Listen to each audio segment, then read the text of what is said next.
Bismillahirrahmanirrahim. Ila hadratin Nabi Mustafa Muhammadin sallallahu alaihi wasallam wa dzurriyyatihi wa qurrati wa ali baiti ajmain. Wa ila musannif hadhil kitab wa mukatibin hadhil kitab wa masyayikhihim wa ustadihim wa usuli wa furu'ihim wa jami' masyayikhina wa ustadina wa usuli wa furu'ihim wa jami' talamidana wa limanfaati wa barakati hadhil kitab wa hadhil ulum fid dunya wal akhirah. Al-Fatihah. A'udzu billahi minasyaitonir rajim. Bismillahirrahmanirrahim. Alhamdulillahi Rabbil Alamin. Ar-Rahmanir Rahim. Maliki yaumiddin. Iyyaka na'budu wa iyyaka nasta'in. Ihdinas siratal mustaqim. Siratal ladzina an'amta 'alaihim ghairil maghdubi 'alaihim waladdallin. Bismillahirrahmanirrahim. Qala al-mu'allif rahimahullah wa nafa'ani bi ulumi fid dharain amin ya rabbal alamin. Melanjutkan daripada maksiat-maksiatnya mulut kemarin. Kemarin ghibah sudah ya, terus namimah adu-adu sudah. Sekarang wa takhrisu dan menggosok-gosok ikroi, artinya itu ya itu menggosok-gosok bainal qaumi, di antara kaum, mengkompor-ngompori. Nah ya, aku gosok, aku kompor, itulah gambarannya ya. Min ghairi naqlil qauli. Pak Lupi tidak ikut kan? Enggak tukang gosok enggak ya? Enggak termasuk abu enggak ya? Yang namanya abu maaf. Qala al-mu'allif rahimahullah wa nafa'ani bil ilmi darin amin ya rabbal alamin. Min ghairi naqlil qauli, dari tanpa memindah ucapan atau omongan. Kata demikian juga takhris atau menggosok-gosok tadi, ngojok-ngojoki. Mengojok-ngojoki. Mengojok-ngojoki ya. Oke, muncul iklannya pula, apa bisa aku kotak. Dikira tarian iuran pula Pak guys. Ada pula nanti. Ya ini pas ini kitabnya kan, pembahasannya gosok-gosok uang itu ada iurannya, aku tengok tuh besar kotaknya itu pula ya. Kalau al-mu'allif rahimahullah pas babnya ini menggosok-gosok atau istilahnya itu mempengaruhi kaum.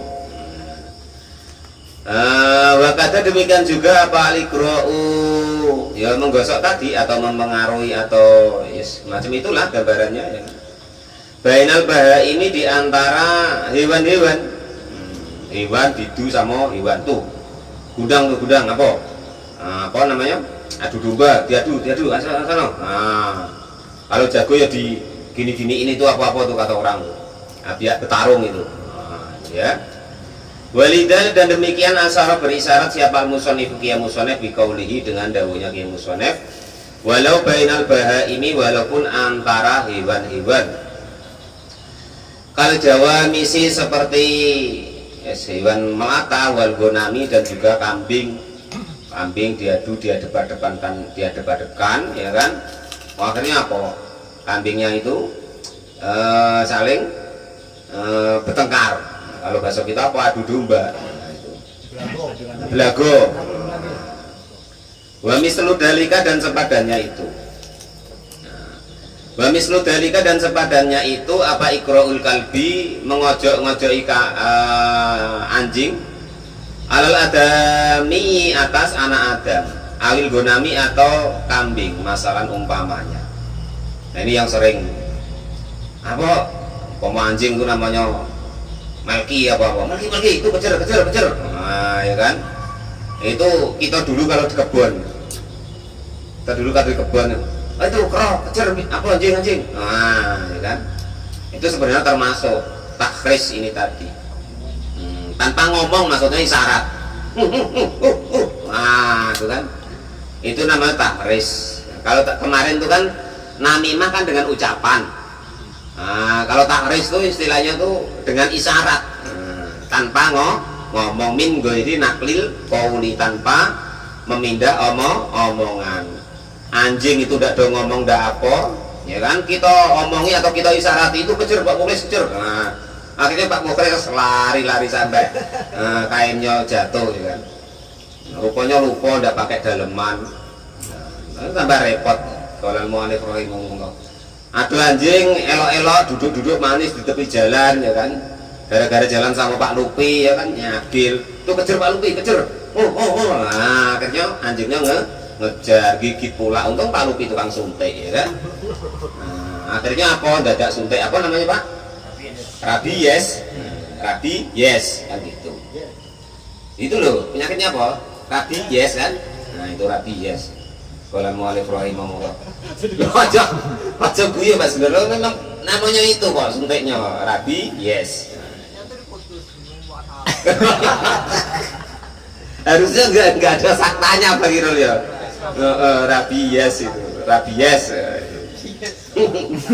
Pokoknya itulah ya, itu juga tidak diperbolehkan ya itu.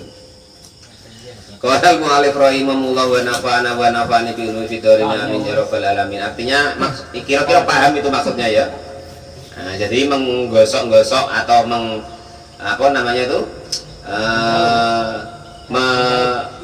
Memprovokasi lah bahasanya ya kan. Memprovokasi kaum atau memprovokasi hewan supaya ibaratnya marah kepada hewan yang lain atau seseorang supaya marah kepada orang lain, maka itu namanya takhris. Kalau bahasa kita apa di kepolisian itu apa provokator. Nah itu mana provokatornya, nah dicari. Nah, itu gambarannya begitu. Nah, provokator itulah ya kan. Entah Pak Muflis, entah Mas Gendon, pokoknya dicari nanti. Nah, dua tuh lah ya. Ya kalau provokasi tentang kebaikan elok macam tadi kan, ayo kita ngaji, nah itu elok, provokasi yang elok.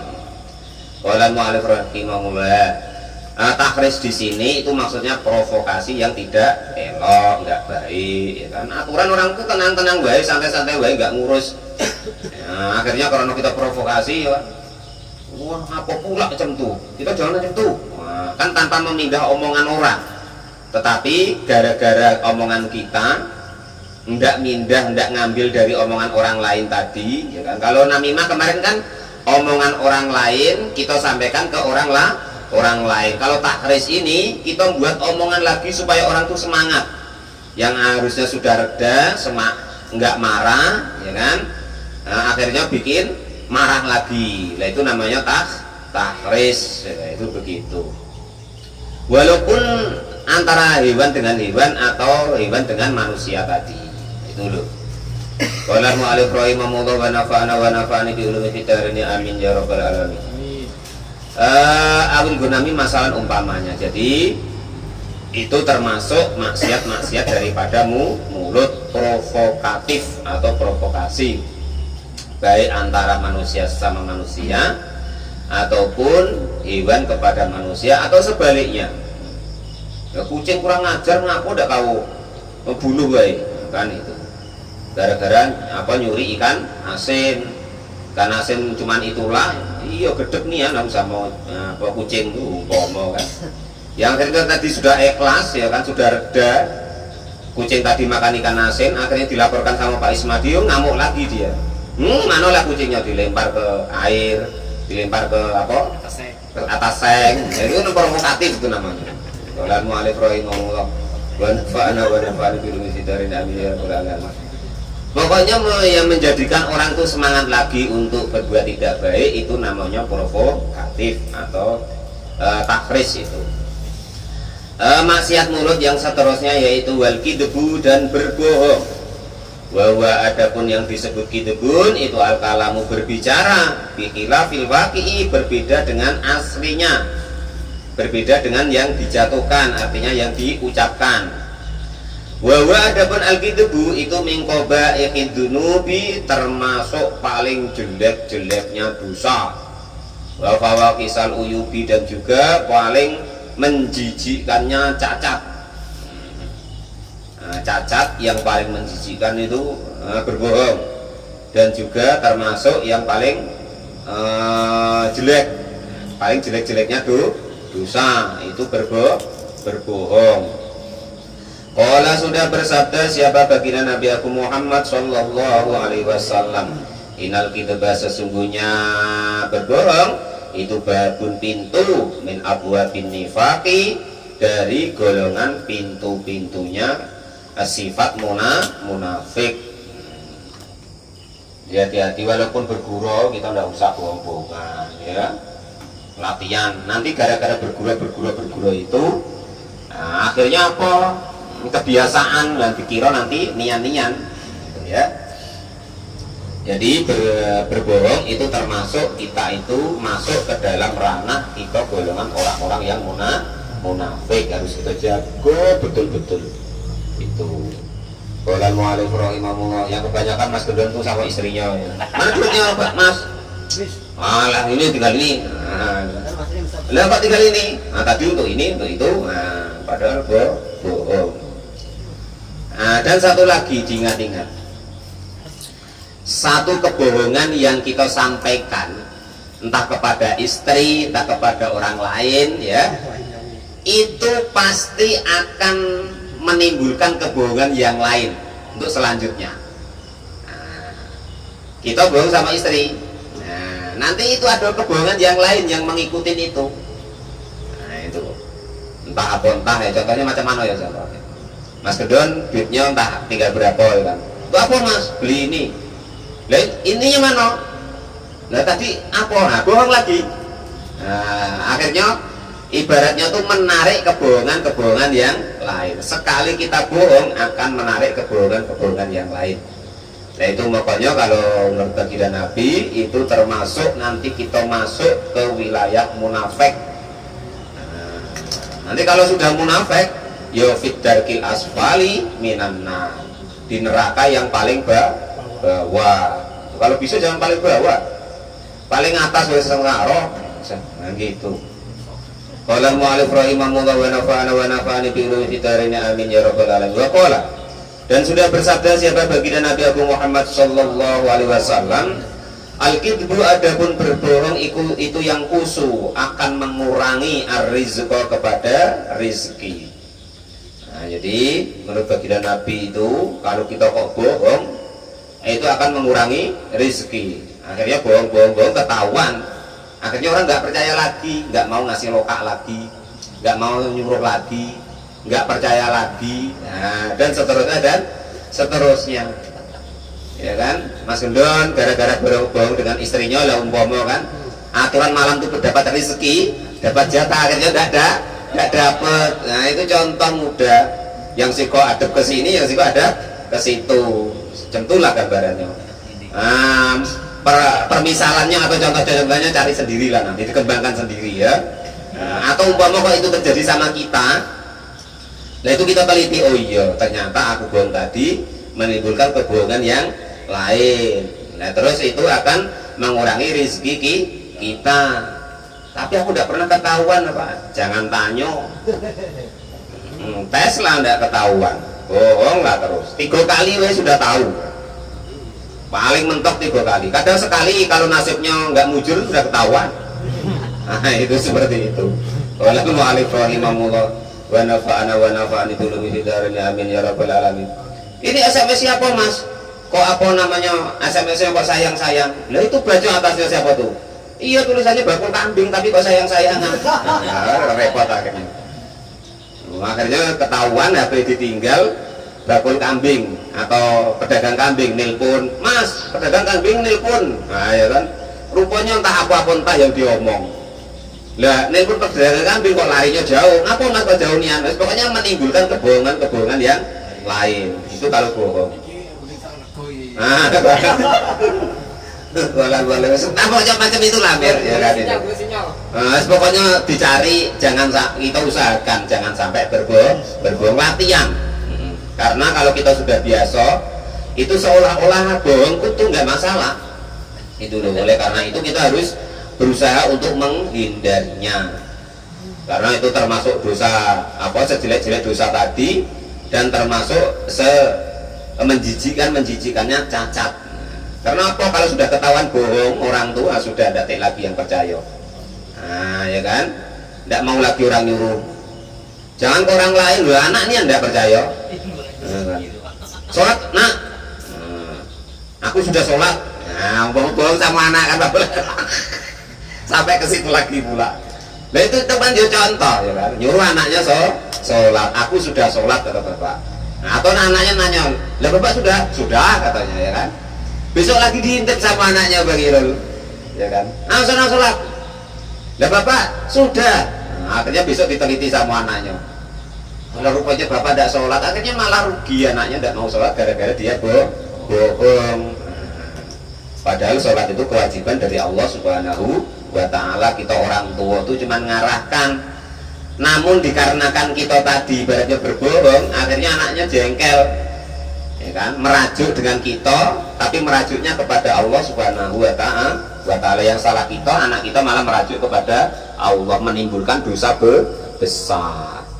Wa qala, dan sudah berkata siapa Abu Sa'id Al-Khudri, sami'tu, mendengar siapa saya Rasulullah kepada baginda Rasulullah sallallahu alaihi wasallam, yad'u, berdoa siapa Nabi, wa yaqulu, dan berkata siapa Nabi, fi du'aihi, di dalam doanya Nabi, Allahumma, wahai Allah, tahir, semoga engkau membersihkan qalbi, kepada hati saya, membersihkan kenyataannya, minan nifaqi, dari kemunafikan, yaitu termasuk berbohong tadi. Wa tahir qalbi wa farji, dan juga membersihkan farji saya, minaz zina, dari zina, wal lisani, dan membersihkan lisan saya, minal kaidbi, dari berbohong. Zakaro, menerangkan dalika, kepada keterangan tentang bohong tersebut siapa Al-Ghazali, Imam Al-Ghazali, wa qala, dan berkata siapa Al-Fasni, Imam Al-Fasni, al-kidbu, adapun berbohong itu kulluhu, ya semuanya, kidbun atau bohong itu ismun, dosa, illama, kecuali kebohongan, nafa'a, yang bermanfaat bi, dengan kebohongan tersebut siapa illa ma, kecuali kebohongan, nafa'a, yang bermanfaat, apa kebohongan, bi, dengan ma, musliman, kepada orang muslim, audafa'a, atau menolak, bi, dengan orang lain tadi, min dinin, dari agamanya, ingtaha, sudah selesai apa keterangan dari Imam Al-Fasni. Imam Al-Fasni itu menerangkan bahwasanya kebohongan itu semuanya jelek, kecuali ada beberapa, ya kan, contoh, ya kan, ini contoh, oke, sakit hati pula, ya kan. Nah ini Mas Gendon, ya kan, nengok Pak Lupi selingkuh, lah umpama, ya kan itu. Lah kebetulan karena kawan akrab ditanya sama istrinya Pak Lupi, nengok apa bapaknya dah Mas Gendon? Kayak apa? Tadi di sana lah kayaknya nongkrong di sana, padahal lagi di rumah Mbok Mudo atau mak muda, kan itulah. Menyelamatkan Pak Lupi macam itu dibolehkan, sekedar boleh, enggak kok wajib loh ya. Atau ibaratnya menyelamatkan agama, kamu Islam, padahal itu di daerah yang angker tentang Islam umpama, bukan, nah umpama kan, lah bohong yang seperti itu dibolehkan, atau menyimpan keimanannya atau keislamannya, maka itu termasuk yang dibolehkan. Atau harusnya kanti itu celaka gara-gara kita berbohong, jadi tidak celaka. Yang seterusnya termasuk maksiatnya mulut, wal yaminu al-kadzibatu, dan sumpah palsu. Wallahu a'lam bishawab. Alhamdulillahirabbil alamin.